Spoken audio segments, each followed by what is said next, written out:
오늘은 민수기 19장 강해 설교 준비한 것을 하겠습니다. 오늘 설교 말씀은 오늘 강해 설교는 다 민수기 19장이에요. 절만 말씀드리고 장은 말씀 안 드리겠습니다. 네, 오늘 민수기 19장은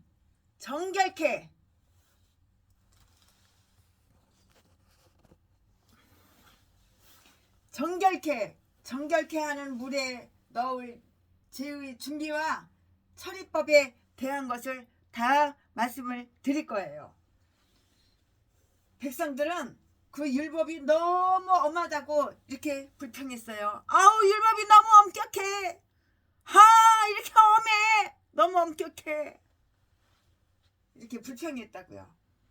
율법은 그들에게 회막에 가까이 오지 못하게 했는데요. 17장 13절 말씀에 이러한 불평에 응답하여 그들 자신을 정결케 하여 기회가 있을 때는 두려움이 없이 기꺼이 나올 수 있도록 하는 그 지시가 다 내려진 것이에요. 그런 지시가 다 내려진 거예요. 지시가 내려지면 지시 내려진 대로 그대로 했잖아요. 붉은 암송아지를 불에 태워서요. 그 죄를 마련하는 그러한 법이 있어요. 그때에는 많은 의식도 다 따라서 와요. 이 말씀은 1절부터 10절까지 오늘 다 민수기 19장이요. 네, 1절부터 10절까지요. 그 사용법에 대해서 말씀을 잠깐 드릴 텐데요. 그것은 사람이 시체와 접촉하여 생긴 그 오염을 제거해 주는 것이고요. 11절부터 16절까지 구중의 조금 취하여 이렇게 흐르는 물에 넣는데요. 그것을 실행하는 자는 정결한 자라야 되는 거예요. 마음이 정결해, 몸이 정결해, 영혼이 정결해, 생각이 정결해. 이런 사람이 이런 정결한 자라야 된다고요. 17절부터 22절 말씀에 그리고 이러한 의식상의 정결법은 믿는 자의 양심을 죄에서 깨끗게 하는 일의 한 상징이고요. 모형이고요. 사도의 증언과 같아요. 히브리서 9장 13절 14절 말씀에 거기에 보니까는 그리스도의 피의 효능과 부정한 자에게 암송아지의 죄를 뿌리는 의식의 정결 효능이 다 이렇게 비교가 되어 있어요. 자, 지금부터 설교 제목은 정결케 하는 죄의 준비법. 지금부터 본문 말씀은 민수기 19장 1절부터 10절까지. 1절 여호와께서 모세와 아론에게 일러 가라사대. 2절 여호와의 명하는 법의 율례를 이제 이르노니 이스라엘 자손에게 일러서 온전하여 흠이 없고 멍에 매지 아니한 붉은 암송아지를 네개로 끌어오게 하고. 3절 너는 그것을 제사장 엘르아살에게 줄 것이요. 4절 줄 것이요. 그는 그것을 진 밖으로 끌어내어서 자기 목전에서 잡게 할 것이며. 4절 이제 4절이에요. 제사장 엘르아살은 손가락에 그 피를 찍고 그 피를 회막 앞을 향하여 7번 뿌리고. 5절 그 암소를 자기 목전에서 불사르게 하되 그 가죽과 고기와 피와 똥을 불사르게 하고. 6절 동시에 제사장은 백향목과 우슬초와 홍색실을 취하여 암송아지를 사르는 불 가운데 던질 것이며. 7절 제사장은 그 옷을 빨고 물로 몸을 씻은 후에 진에 들어갈 것이라. 그는 저녁까지 부정하리라. 8절 송아지를 불사른 자도 그 옷을 물로 빨고 물로 그 몸을 씻을 것이라.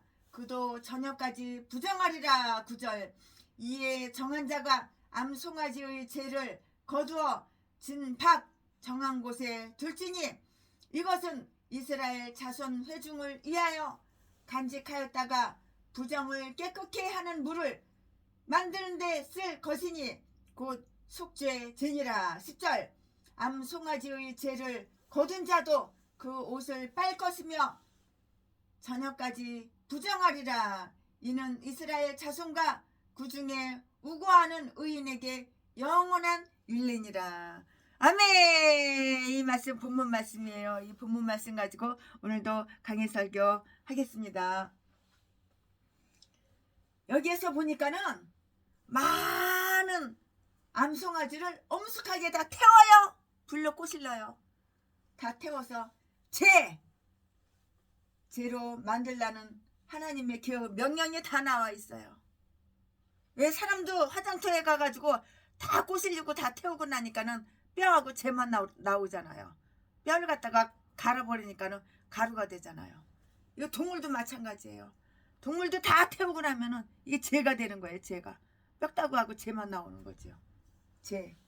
네, 여기에서 보면은 많은 암송아지를 엄숙히 태워서 죄로 만들라는 그 하나님의 명령이 다 이렇게 나와 있어요. 그 죄는 보관해 두어야 했는데요. 그것은 장식용이 아니고요. 정결케 하는 물을 만드는데 쓰기 위함이었다고요. 이것이 율법이 할 수 있는 것이 전부였어요. 그것은 복음처럼 아름답게 할 능력은 없고요. 단지 깨끗하게만 할 수가 있었다고요. 암송아지를 태우는 것은 속죄의 제물을 위한 것이 아니었으므로 제단에서 실행되지 아니했는데요. 그것은 그리스도의 죽음과 순환을 상징하는 것이라고요. 그리스도는 당신의 죽음과 순환을 통해서 하나님의 정의를 만족시켰을 뿐만이 아니고요. 우리의 양심을 깨끗하게 하고 정화시켰어요. 양심이 깨끗해야지 양심이 정화되어야지. 양심을 깨끗하게 하고 양심을 정화시켰다고요. 그래서 우리는 하나님의 평화를 맺고요. 우리 자신의 마음속에도 평화를 누리는 거예요. 내가 양심이 깨끗하면은 항상 마음이 평화야. 내 인생이 평화야. 내 마음이, 내 주변 환경이 평화야. 내 목회가 평화야. 내가 양심이 올바르니까. 양심이 깨끗하니까. 근데 양심이 더러운 전라도 개목사는 아가리만 보이면 사기치고 거짓말하고 속여서 남의 돈, 피같은 돈 쭉 빨아쳐먹고 사기치는데 안 넘어간다고 개필듯이 패가지고 피범벅을 만들고 뼈를 부러뜨리놓고 나는 때린 거 기억이 안 나. 개소리나 지저대니까는 들어와도 저주를 받고 나가도 저주를 받아서 DJ일만 생기잖아. 날마다 동양인에서 구걸이나 해가지고 사기나 쳐서 사람 때리고 돈이나 뺏고 그러고 처먹고 살고 이딴 게 목사야. 이딴 게 전라도 똥개 쓰레기 개목사. 전라도 진도는 이런 미친 개들밖에 없어. 이딴 것 대한 목사래 목사. 성은 하나같이 다 똑같아. 박씨야 박씨. 다 박씨들이야 박씨들. 여자도 박씨고 남자도 박씨고 젊은 것도 박씨고 늙은 것도 박씨고 전라도 진도 박씨들. 개목사. 양심이 없어. 양심이 더러워.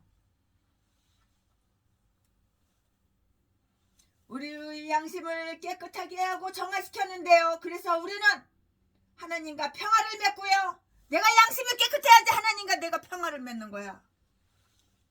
우리 자신의 마음속에도 평화를 누린다고. 평화. 평화로다. 양심이 더러우니까 평화가 없는 거야. 저라도 똥개 쓰레기 악질 악마 독사 새끼야. 그러므로 그리스도의 죽으심은 제단에서 죽은 소와 염소뿐만이 아니라 진 밖에서 죽은 암송아지와 같은 의도가 다 있는 것이에요. 내가 목사면은 양심이 깨끗해야지. 저라도 개목사들은 2,000명이고 3,000명이고 양심 깨끗한 인간이 하나도 없어. 다 짐승들, 악마, 악질, 독사, 쓰레기들, 다 미친 개들만 있지. 왜 신방아 따라 늦어가지고 예배는 안 드리고 왜 남이 장롱 늦어가지고 다이아몬드 돈 금 다 훔쳐가 개찹새끼야. 너 딴 게 복사냐 똥개새끼야. 그 암송아지는 다른 어떤 재물보다 더 주의 깊게 선택해야 된다고요. 2절 말씀에 흠이 없어야 돼요. 흠이. 그것은 주 예수님의 점없는 순결과 죄 없는 완전을 상징하고요. 또한 붉은 암송아지라야 하는 것이에요. 그런 색의 송아지는 진귀했기 때문에 더욱 돋보이었던 것이고요. 유대인들은 이렇게 말을 해요. 그 송아지에 하얗거나 희거나 검은 털이 2개만 있어도 안 돼! 안 된다. 인간으로서의 그리스도는 아담의 그 아들이었는데요. 곧 붉은 흙. 최순애가 아프리카에서 선교를 했을 때 흙이 다 아프리카는 제가 갔다 온 우간다. 아프리카는 다 흙이 빨개. 붉은 흙의 아들이었고요. 우리는 아담의 옷과 피와 또 그의 원수의 피가 붉은색이라는 것을 다 알고 있어요. 또 그 송아지는 멍에를 메어본 일이 없는 것이라야 하고요. 다른 제물에는 이런 조건이 붙어있지 않다고요. 이것은 주 예수님의 그 자발적인 헌신을 다 상징하는 것이에요. 보라! 내가 여기 있노라! 예수님은 이렇게 말씀하셨던 것인데요. 그는 그 자신의 사랑의 줄 외에는 아무런 구애도 받지 않았어요. 이 암송아지는 회중이 공동 부담으로 이렇게 구입을 하는데요. 그들이 모두 그 송아지의 혜택을 입게 되기 때문이라고요. 마찬가지로 모든 선조들은 그리스도와 다 관련이 있어요. 관계가 있어요. 관계가 다 되어 있어요. 그것을 태우는데도 많은 의식이 수반된다고요. 그 집행은 아론이 아니라 엘르아살에게 다 맡겨졌고요. 그것은 아론은 그와 같은 의식상 불결한 일에 직접 개입하는 것이 부적합할 뿐만이 아니고요. 처녀까지 부정한 채로 8절에 있기가 곤란하기 때문이에요. 그러나 그것은 중대한 일이었어요. 특히 심장한 일이었고요. 그것은 아론 다음으로 존엄을 지니고 있는 엘르아살이 해야 했던 것이고요. 당시의 대제사장들이 그리스도의 죽음의 장본인들이었다고요. 그러나 암송아지는 부정한 것처럼 진 밖에서 죽임을 다 이렇게 당하게 됐어요. 진 밖에서 암송아지가 죽임을 당하게 되었다고요. 이것은 의식법이 죄를 완전히 제거해 버릴 수 없다는 것을 암시해 주고요. 실제로는 깨끗하게 할 수 없으므로 그 일을 행하는 자들도 부정했어요. 그들에게 붙은 오염이 계속 떨어지지 않고 있는 것과 마찬가지고요. 그러나 이 모형에 맞추어서 우리 주 예수님은 우리를 위하여 속죄 제물이 되시고 저주를 당하셨고요. 영문 밖에서 이렇게 순환을 다 당하셨어요. 히브리서 13장 12절 말씀에 아르아살은 회막문을 향하여 그 피를 뿌렸는데요. 4절 말씀에 그것은 일종의 속죄 의식이었다고요. 여호와 앞에 피를 뿌리면 모든 속죄제 중에서도 가장 주요한 의식이었기 때문이었어요. 그러므로 제단에서 이루어진 일은 아니에요. 제단에서 이루어진 일은 아니에요. 그렇지만 성소를 향하여 행한 일인 거로 그 핏뿌림의 혜택과 실효성은 성소에 다 달려 있고요. 거기에 연유된 것임을 암시해 주는 것이라고요. 이것은 우리의 그 제사장 그리스도의 죽으심을 통해서 하나님께 이렇게 드려진 보상을 다 상징하는 거예요. 그리스도는 영원한 영에 의하여 영을 그 말과 같이 하나님의 손가락으로도 다 이렇게 불리우는데요. 누가복음 11장 20절 말씀에 자신을 흠없이 하나님께 드렸다 이 말이고요. 말하자면 그는 죽으시사 자신의 피를 성소로 향하여 뿌린 것이다. 그때 그는 이렇게 말했다고요. 아버지여, 내 영을 당신의 손에 맡기나이다. 또한 하나님의 정의를 위한 보상을 위해서는 우리의 마음이 정결할 것이 얼마나 필수적인가 하는 것을 말해준다고요. 이 피 뿌림의 효력이 그 죄에 다 주입이 돼요. 완전히 다 태우라고 했어요. 완전히 다 태워버려. 완전히 다 태우라고 했다고요. 5절 말씀에 이것은 우리 주님이 번제물처럼 영육의 극한적 고난을 받으셨음을 상징하고요. 제사장은 그 불길이 다 타오르고 있는 동안에 백향목, 우슬초 그리고 홍색실을 다 거기다 넣어요. 이것은 문둥병자를 깨끗게 할 때 쓰이는 것들이고요. 레위기 14장 6절 7절 말씀에 그래서 그 죄가 송아지 죄와 이렇게 섞이게 했고요. 그 죄는 정결케 하기 위한 것이었기 때문이에요. 정결케 하기 위한 것이었기 때문이라고요. 암 송아지의 죄, 물론 그것은 장작의 죄와 정성껏 구별돼야 한다는 그 정결한 자의 손으로 주의 깊게 모았는데요. 그래서 유대인들의 말에 의하면은 그것을 빻아서 채로 쳐 그것을 빻아서 채로 쳐서 필요한 때에 쓸 수 있도록 보관해 두었어요. 9절 말씀에 당대만을 위해서가 아니고요. 후손들을 위해서도 보관해 두었는데요. 이런 암송아지의 채는 여러 세대의 이스라엘 사람들이 필요로 하는 많은 정결한 물을 만들기 위해서 사용하기에 충분했기 때문이라고요. 유대인들은 이렇게 말을 해요. 즉 그 죄는 근 1000년 동안도 쓸 수 있었고요. 또 에스라 시대에 다른 암송아지를 잡아서 죄를 만들 때까지는 그것을 전해 내려왔다는 것이에요. 참. 이것은 그들의 전설에 의한 것이에요. 최순의 개인적인 생각에는 그런 암송아지를 잡은 기록이 없다는 그 사실에만 근거한 계산인 듯 이렇게 이런 생각이 들어오는데요. 그러나 그것을 믿을 이유는 조금도 없어요. 후기 유대교 시대에는 많은 기록들이 다 있기 때문이라고요. 즉 에스라 세태와 에스라 시대와 제2 성전이 파괴 기간에도 8번이나 그런 기록을 봐요.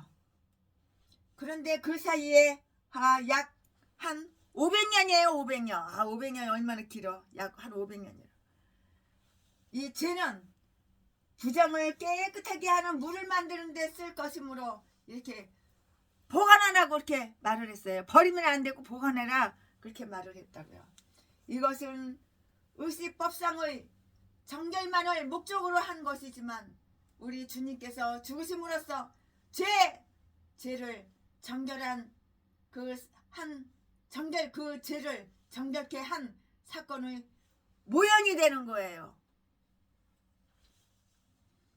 물과 혼합된 죄들은 찢기로 사용되지만 그것은 하나님이 정하신 제도라는 데서 그 효력을 갖는데요. 그 효력의 완성은 그리스도 안에서 다 이루어졌고요.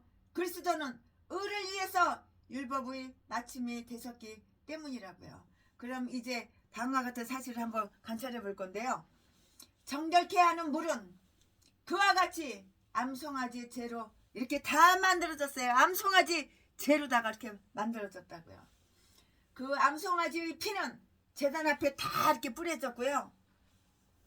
그리하여 우리의 양심을 깨끗하게 하는 것은 예수 그리스도의 죽음에 깃들어 있는 효력이에요. 내가 목사야, 내가 양심이 깨끗하고 싶어. 예수의 피밖에 없는 거야. 나의 죄를 씻기는 예수의 피밖에 없네. 예수의 피밖에 없는 거야. 예수 그리스도의 피.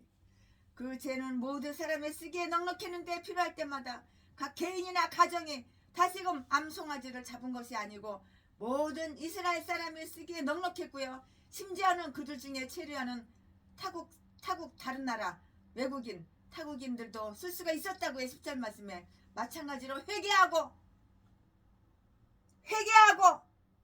복음을 믿어 회개하고 복음을 믿는 모든 사람들을 위한 예수 그리스도의 보혈의 공로 또한 넉넉하다고요. 모든 이스라엘 사람들을 위한 그리스도의 보혈의 공로 또한 넉넉한데요. 모든 이스라엘인들의 죄뿐만이 아니고요. 온 세상의 죄를 위해서도 다 풍족한 거예요. 예수 피 하나만 있으면은 내 죄가 먹보다 더 검해도 내가 죄가 깨끗해지는 거야. 먹보다도 더 검은 이 더러운 죄도 다 희게 되는 거야. 예수의 피 하나만 있으면 되는 거예요. 요한일서 2장 2절 말씀에 이제는 여러 세대를 걸쳐 낭비됨이 없이 잘 보관토록 이렇게 했는데요. 죄처럼 부패되지 않고 보존될 수 있는 그 물질적 그 진료는 물질적 그 재료는 없어요. 이와 같은 그 사실은 그리스도의 희생 영속적인 효험을 상징해 주기에 아주 적합하다고요. 그리스도는 모든 사람 모든 시대를 걸쳐서 그들의 죄를 깨끗게 할 수가 있고요. 구원할 수가 있는 것이에요. 이 죄는 이스라엘의 불결을 깨끗하게 해주는 것이므로 아주 귀한 보물처럼 이렇게 보관이 되었다고요. 마찬가지로 그리스도의 보혈도 말씀과 성례전이라는 그 영원히 담이 없는 샘물로서 우리를 위해서 다 이렇게 보존되었으니 우리는 거기에서 믿음에 의해서 날마다 우리의 양심을 깨끗하게 한다고요. 믿음에 의해서 날마다 내가 내 양심을 깨끗하게 한다고. 이래야지 바로 목사의 양심은 깨끗해야지. 목사야 양심이 더러운 전라도 진도 똥개들 쓰레기들 왜 사람 때려서 돈 뺐냐 이 날강도 새끼야. 신망한 내면가지고 갑자기 그냥 강도로 돌변해가지고 칼로 사람 푹 찌르고 네 건물 내 이름으로 다 해달라고 그러고 인감 5통이나 떼어달라고 그러고 이 똥개 새끼야.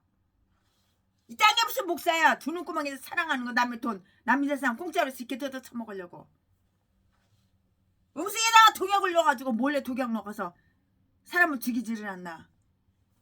전라도 꽃들은 다 이렇게 악마 악질들만 있어. 그러면서 강대성에서 수요일날 예배 설교를 하는데 뭐라고 개소리 지저대냐면은 김대중 선생님이 하나님보다 훨씬 더 위대해. 하나님보다 훨씬 더 높아. 하나님보다 훨씬 더 능력 있어. 개소리 지저대. 차파 빨갱이 똥개. 공산당의 천국이야 천국. 우리나라도 빨리 통일돼가지고 연방제로 사회주의로 북한처럼 그렇게 배급받아서 먹고 살아야 되는 거야. 개소리만 지저대. 이 개싼 것들이 다 전라도야 전라도. 전라도는 이런 미친 개들밖에는 없어. 하나님 믿는 척 하나님 믿는 채만 하지. 하나님 믿는 인간 하나도 반마리도 본 적이 없어. 이 죄는 이스라엘의 불결을 깨끗하게 해주는 것이므로 보물처럼 보관되었는데요. 마찬가지로 예수 그리스도의 보혈도 말씀과 성례전이라는 영원히 담이 없는 샘물로서 우리를 위해서 다 보존되었으니 우리는 거기에서 믿음에 의해서 날마다 내가 나의 양심을 우리의 양심을 내가 목사야 그러면 내 양심을 깨끗하게 해야 한다고. 스가랴서 13장 1절 말씀을 참조해 보시기 바랍니다. 양심이 있어야지. 양심이 목사라는 새끼가 사람 때려서 돈이나 뺏고 쌍판대기 조금 반반하고 키 좀 크다고 자지라 팔아서 처먹고 살고 매춘이나 해서 처먹고 살고 날강도 새끼가. 이 예식에 참여한 모든 사람들은 그 의식으로 인하여 의식법 상으로 다 이렇게 저렇게 불결해져요. 아르아살은 그 피를 뿌린 일을 했을 뿐인데도 역시 다 부정해지는데요. 7절 말씀에 그 암송아지를 불태운 자는 부정하다. 8절 말씀 그리고 죄를 모은 사람도 불결하다. 10절 마찬가지로 예수 그리스도를 죽음으로 몰아넣은 일에 동참한 모든 사람들은 그것 때문에 죄를 지었고요. 그를 배신한 자, 핍박한 자들, 재판한 자, 처형한 자들, 처형한 자들 그들이 행한 모두 하나님의 정하신 뜻에 미리 아심대로 이루어진 일이지만 사도행전 2장 23절 그들에게는 다 죄가 되는 거예요. 죄가 된다고. 몰라? 다 죄가 된다고. 그러나 한편 그들 중 어떤 자들 아마 모두가 자기들을 죄짓게 했던 바로 그 피의 공로로 다시 죄 씻음을 받았을 것인데요. 이것이 율법적 예배의 불완전성을 상징한다고 보고요. 또 그것은 죄를 완전히 제거할 수 없음을 말해준다고 본다고요. 남을 정결케 하기 위한 일을 준비한 자들까지도 그 준비한 일로 인하여 죄로 불결해졌기 때문이고요. 유대인들은 말하기를 이것은 솔로몬도 이해하지 못한 일이라고 이렇게 말을 해요. 즉 한 가지 사물이 정한 자는 부정하게 만들고요. 부정한 자는 정하게 한다는 이런 사실이라고요. 모든 희생제물은 그 사실 때문에 부정해진다는 것, 즉 인간의 죄가 그 제물 위에 옮겨져 있으므로 부정해진다는 그 사실을 생각한다면 이상할 것이 아무것도 없어요. 마찬가지로 우리의 모든 죄는 그리스도에게 옮겨졌고요. 그러므로 그리스도는 우리를 위해서 다 죄를 졌다고. 우리를 위해 죄를 졌다고 그렇게 했어요. 고린도후서 5장 21절 말씀에 우리를 위해서 죄를 졌다고 그 말씀했다고. 아멘. 지금부터는 본문 말씀이 바뀌어요. 설교 제목이 바뀌어요. 지금부터 설교 제목은 죄의 사용법. 지금부터 설교 제목은 죄의 사용법. 본문 말씀은 민수기 19장 11절부터 22절까지. 11절 사람의 시체를 만진 자는 7일을 부정하리니. 12절 그는 제3일과 제7일에 이 제물로 스스로 정결케 할 것이라. 그리하면 정하려니와 제3일과 제7일에 스스로 정결케 아니하면 그냥 부정하니. 13절 누구든지 죽은 사람의 시체를 만지고 스스로 정결케 아니하는 자는 여호와의 성막을 더럽힘이라. 그가 이스라엘에서 끊쳐질 것은 정결케 하는 물을 그에게 뿌리지 아니하므로 깨끗게 되지 못하고 그 부정함이 그저 있음이니라. 14절 장막에서 사람이 죽을 때의 법은 이러하니 무릇 그 장막에 들어가는 자와 무릇 그 장막에 있는 자가 7일 동안 부정할 것이며. 15절 무릇 뚜껑을 열어놓고 덮지 아니한 그릇도 부정하니라. 16절 누구든지 들에서 칼에 죽이운 자나 시체나 사람의 뼈나 무덤을 만졌으면 7일 동안 부정하리니. 17절 그 부정한 자를 위하여 죄를 깨끗하게 하려고 불살은 죄를 취하여 죄하고 틀려요. 죄를 취하여 흐르는 물과 함께 그릇에 담고. 18절 정한 자가 우슬초를 취하여 그 물을 찍어서 장막과 그 모든 기구와 거기 있는 사람들에게 뿌리고 또 뼈나 죽임을 당한 자나 시체나 무덤을 만진 자에게 뿌리되. 19절 그 정한 자가 제3일과 제7일에 그 부정한 자에게 뿌려서 제7일에 그를 정결케 할 것이며 그는 자기 옷을 빨고 물로 몸을 씻을 것이라. 저녁이면 정하리라. 20절 사람이 하고도 스스로 정결케 아니하면 여호와의 성소를 더럽힘이니 그러므로 총회 중에서 끊쳐질 것이니라. 그는 정결케 하는 물로 뿌리움을 받지 아니하였은즉 부정하니라. 21절. 이는 그들의 영영한 율례니라. 정결케 하는 물을 뿌린 자는 그 옷을 빨 것이며 정결케 하는 물을 만지는 자는 저녁까지 부정할 것이며 22절.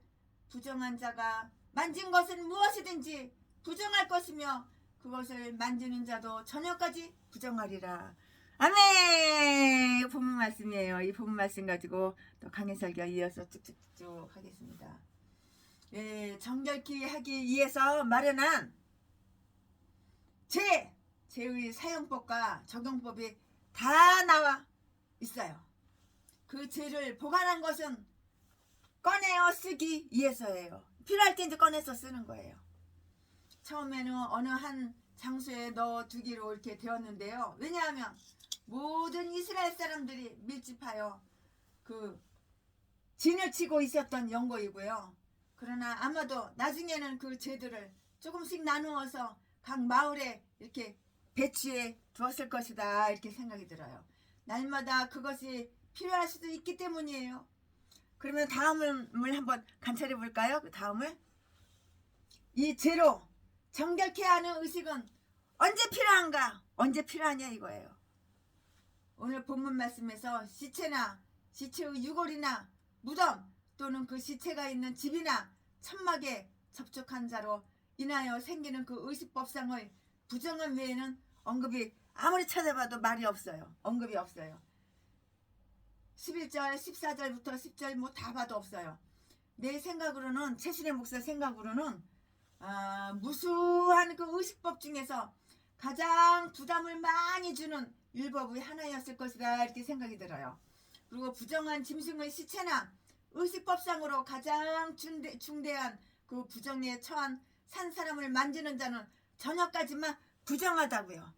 그러므로 보통 물로 다 비누질해서 물로 씻으면 되잖아요. 씻으면 된다고요.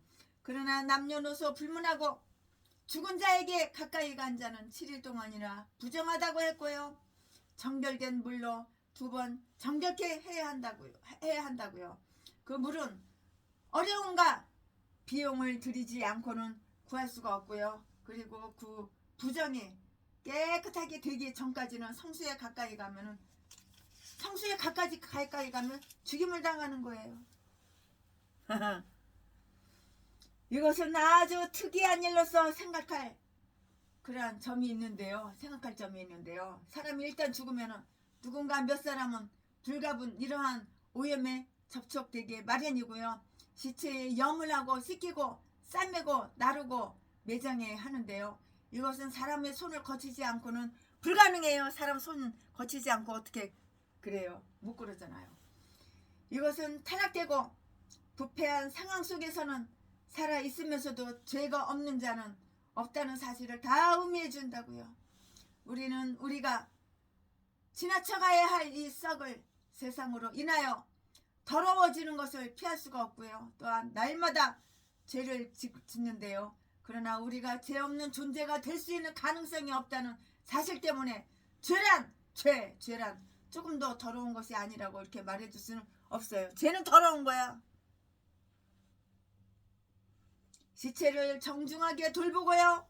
매장하는 일은 불가피한 일일 뿐만 아니라 아주 좋은 일인데요. 죽은 자를 위해서나 유가족의 위안을 위해서나 이렇게 친절한 행위이고요. 그러나 그것으로 인하여 부정에 접하게 된다고요. 이 사실은 죄의 오염이 우리들이 하는 가장 좋은 일에도 섞여 있고요. 붙어 다닌다는 것을 다 암시해 준다고요. 땅 위에는 선을 행하고요. 죄짓지 않는 그 의인은 없어요. 우리는 선행을 하는 중에도 종종 실수하기가 일수이고요. 자기 집에서 개인적으로 할 때에도 역시 똑같은 오염에 이렇게 물들게 된다고요. 이 사실은 하나님은 은밀히 행한 일도 다 알고 계셔요. 아무리 우리가 숨어서 은밀하게 행해도 하나님은 다 알고 계신다고. 인간은 다 속일 수가 있어. 사람은 다 속일 수가 있어. 그러나 하나님은 다 보고 계시고 다 알고 계셔요. 하나님은 속일 수가 없는 거예요. 하나님은 은밀히 행한 일도 다 알고 계시므로 어떤 일이든지 하나님의 존전에 숨겨질 수 없다는 것을 다 말해요. 아주 그냥 전라도 개목사가 아가리를 이빨을 얼마나 세게 그냥 얼마나 그냥 거짓말을 갖다가 그냥 아주 그냥 진짜보다도 더 진짜처럼 그냥 아주 사실 아주 그렇게 리얼하게 말을 하는데 인간들은 다 속아 넘어가. 그러나 하나님은 안 속는 거야. 그러니까 하나님은 심판하니까 날마다 뒤질 일만 생기지. 또 이러한 오염은 접하고서도 본인이 그것을 모를 수가 있어요. 예를 들면은 보이지 않는 무덤에 접촉된 경우 그 따위인데요. 우리 구주께서도 이런 일을 다 말씀하셨어요. 너희는 평토장한 무덤 같아서 그 일을 밟는 사람이 그것을 알지 못하는도다. 누가복음 11장 44절 말씀. 이런 사실은 몰라서 지은 죄로도 양심은 불결해진다는 점을 다 암시한다고 암시. 그러므로 우리는 부르짖을 수밖에 없어요. 누가 자기의 잘못을 알려? 그리고는 기도해야 한다고. 우리 자신도 깨닫지 못하는 은밀한 죄에서 우리를 깨끗하게 하소서. 왜 율법은 시체를 그토록 더러운 것으로 보았는가?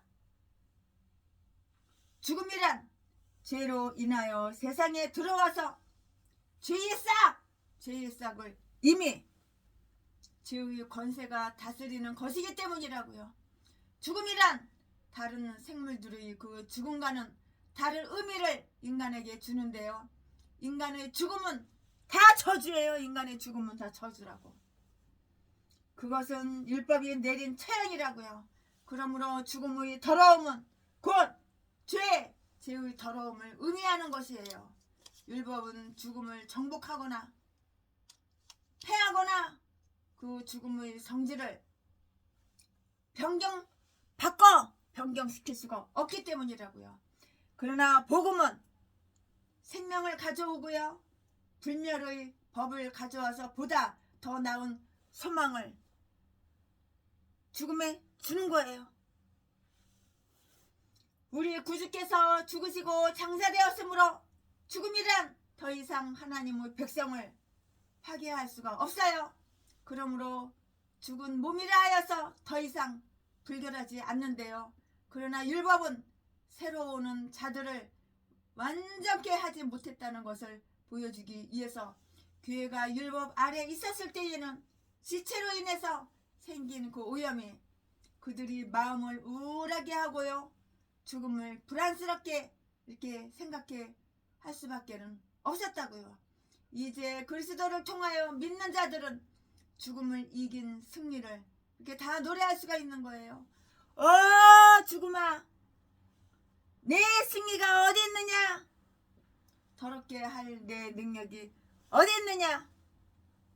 죄는 어떻게 사용했는가?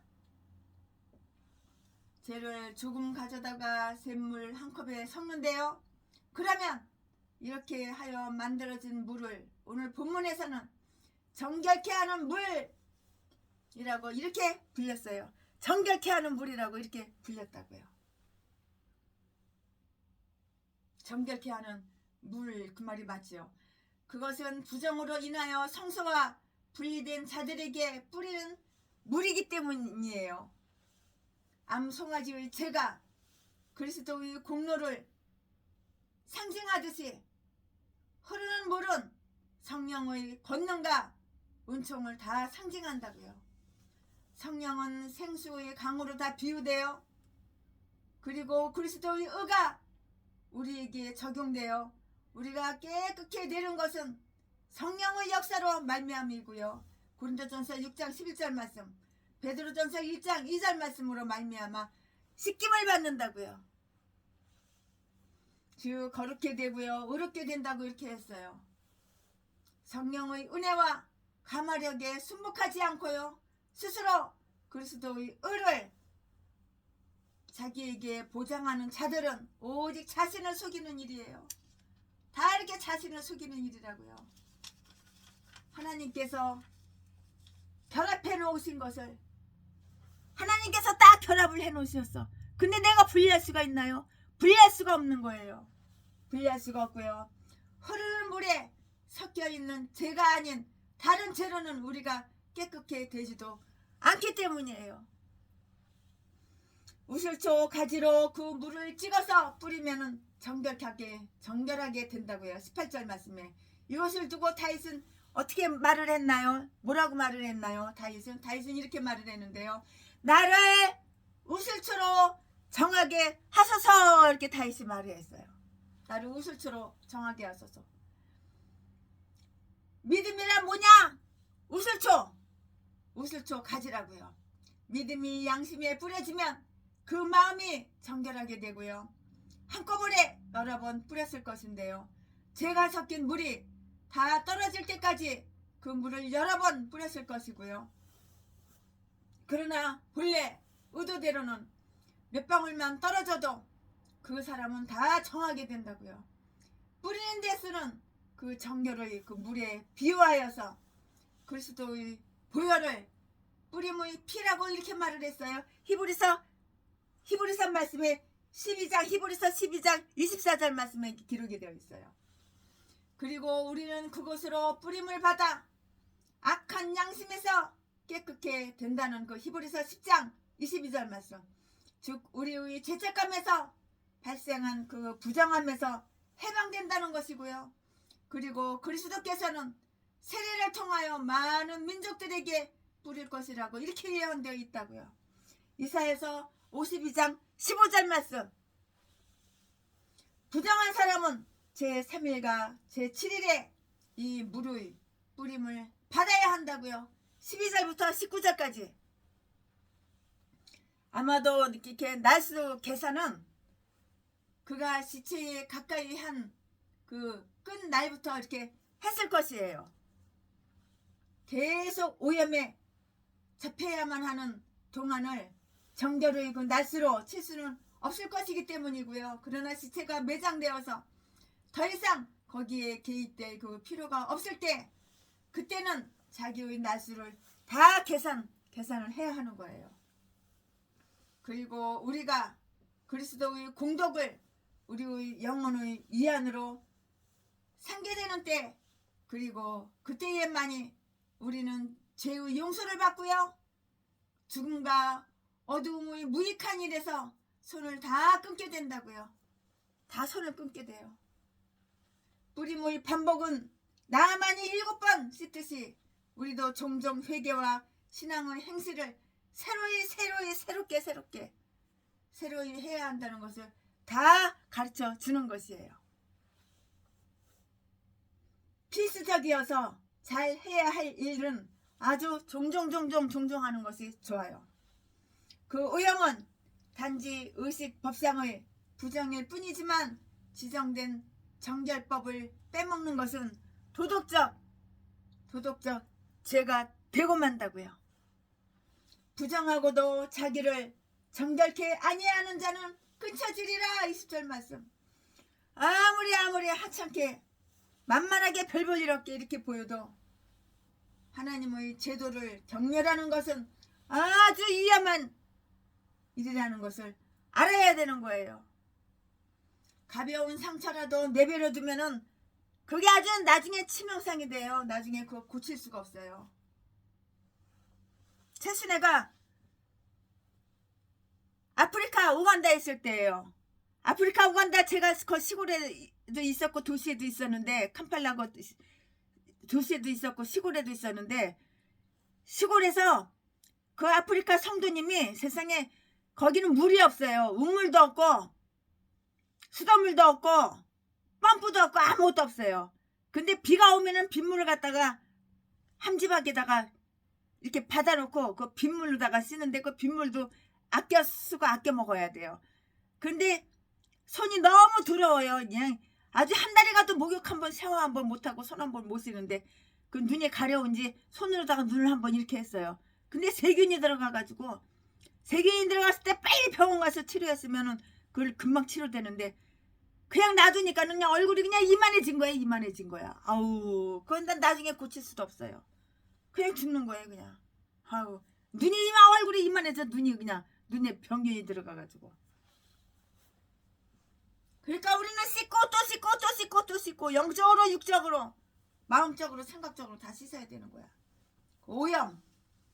그 오염은 단지 의식법상의 부정일 뿐이지만 지정된 정결법을 빼먹는 것은 도덕적 죄가 되고 만다는데요.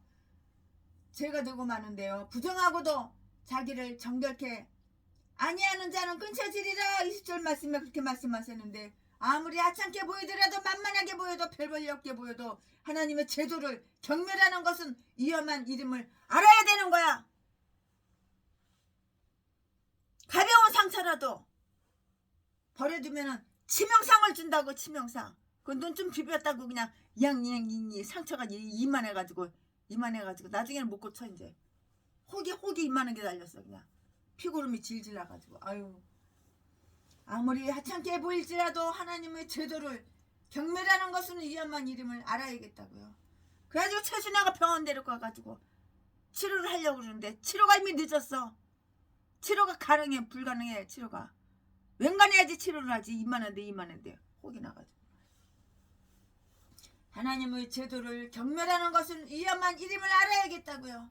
가벼운 상처라도 버려두면 이렇게 치명상을 주는 거야. 거기는 그 나라는 물이 없으니까. 우리가 시시한 죄라고 이렇게 부르는 죄라도 회개하지 않으면 회개하지 않으면 회개가 그냥 죄가 장성한 주 사망을 낳느니라. 몰라? 우리가 시시한 죄라고 이렇게 부르는 죄라도 회개하지 않으면 큰 죄인들은 회개하여 자비를 받고 자비를 받는 그런 때에도 우리는 파멸에 이르게 된다고. 부정은 우리와 하나님을 분리시켜요. 우리가 부정하고도 자신을 경계하지 않으면 영원히 하나님과 다 구별이 된다고요. 치명상을 준다고. 치명상을 주는 것은 상처가 아니라 치료법을 다 무시한 거야. 그러니까 죄졌을 때 빨리 회개해야지. 회개 안 하고 나는 회개할 거 하나도 없어. 전라도 개목사. 그러니까는 뒤질 일만 생기는 거지. 오직하면 전라도 개목사가 정신병원에서 약을 타다가 약 처먹고 있을까. 또한 그물을 뿌린 자나 만지는 자나 부정한 사람에게 닿는 자는 저녁까지 부정하게 되는데요. 즉 그날은 종일토록 성소에 가까이 하지 말아야 한다고 21절 22절 말씀에. 이로써 하나님은 이러한 제 의식은 불완전한 것임을 다 알려주셨고요. 그 의식이 저들이 양심을 완전히 정결케 하는 것이 아니므로 메시아를 기리도록 이렇게 하셨다고요. 메시아는 시간이 차면 영원한 성령에 의해서 자신을 흠없는 제물로 하나님께 드림으로써 죽은 일에서부터 우리의 양심을 정결케 하실 분이었었다고요. 그리하여 우리는 산 제사로서 살아있는 하나님을 예비하기 위해서 성소로 나아갈 자유를 얻게 되는 거예요.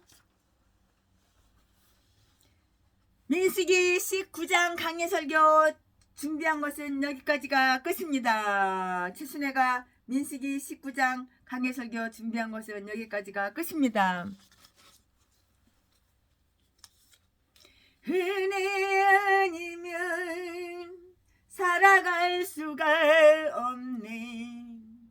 홈마저도 다 주의 것이니 세상 평안가 이런 내게 없어도 예수 오직 예수뿐이네.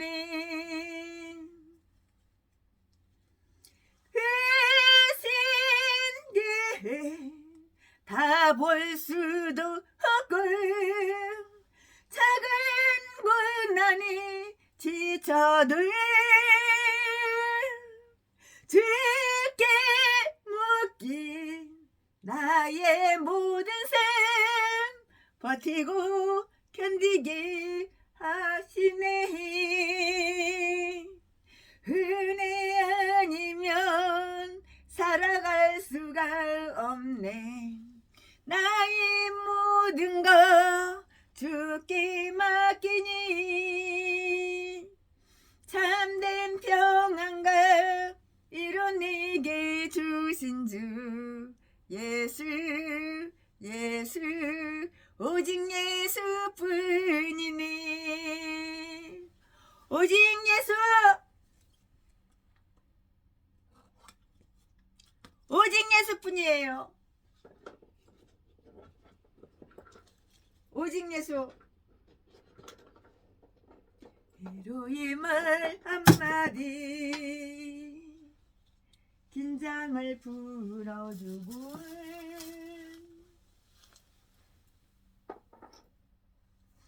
용서의 말 한마디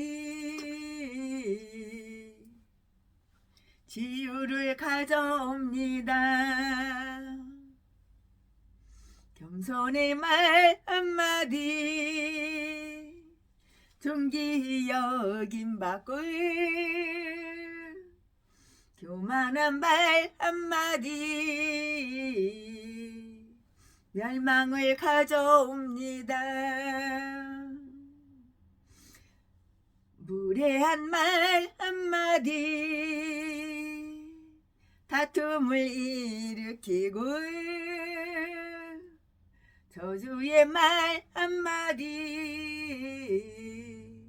축복을 걷어갑니다. 사랑의 말 한마디 사랑의 말 한마디 생명을 불어오고 생명의 말 한마디 사랑을 키워줍니다.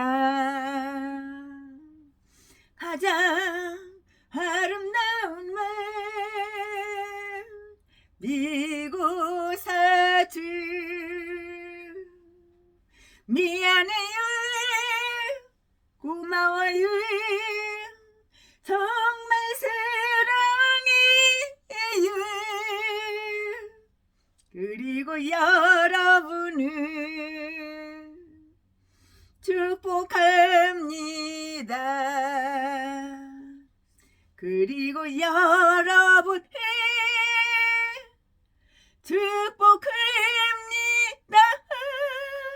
예, 여러분 축복합니다. 여러분 축복합니다. 날 구원하신 주 감사 모든 것 주신 감사 지난 추억이 내 감사 주 내 곁에 계시네. 향기로 봄철에 감사. 이제 좀 있으면 봄 되죠? 지금 3월달인데 좀 있으면 이제 4월달 되고 이제 봄 되죠? 여기는 바닷가. 저 강원도 속초집에 가보면 아마 쑥냉이가 벌써 뾰족뾰족 나왔을 거예요. 향기로운 봄철의 감사 외로운 걸 날 감사 사라진 눈물도 감사 나의 영혼 평안해 응답하신 기도 감사 거절하신 것 감사 헤쳐나온 풍랑 감사 모든 것 채우시네. 아픔과 기쁨도 감사 절망 중일도 감사 증량 못할 은혜 감사 크신 사랑 감사해.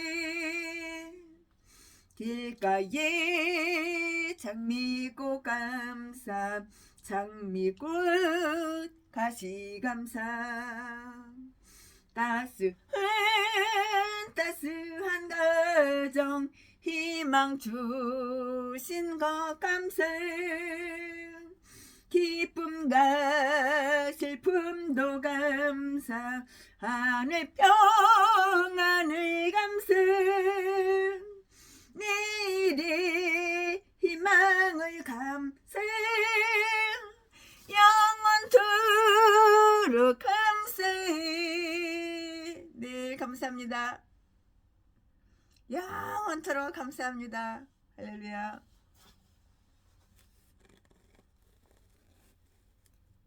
영원토록 영원토록 감사합니다.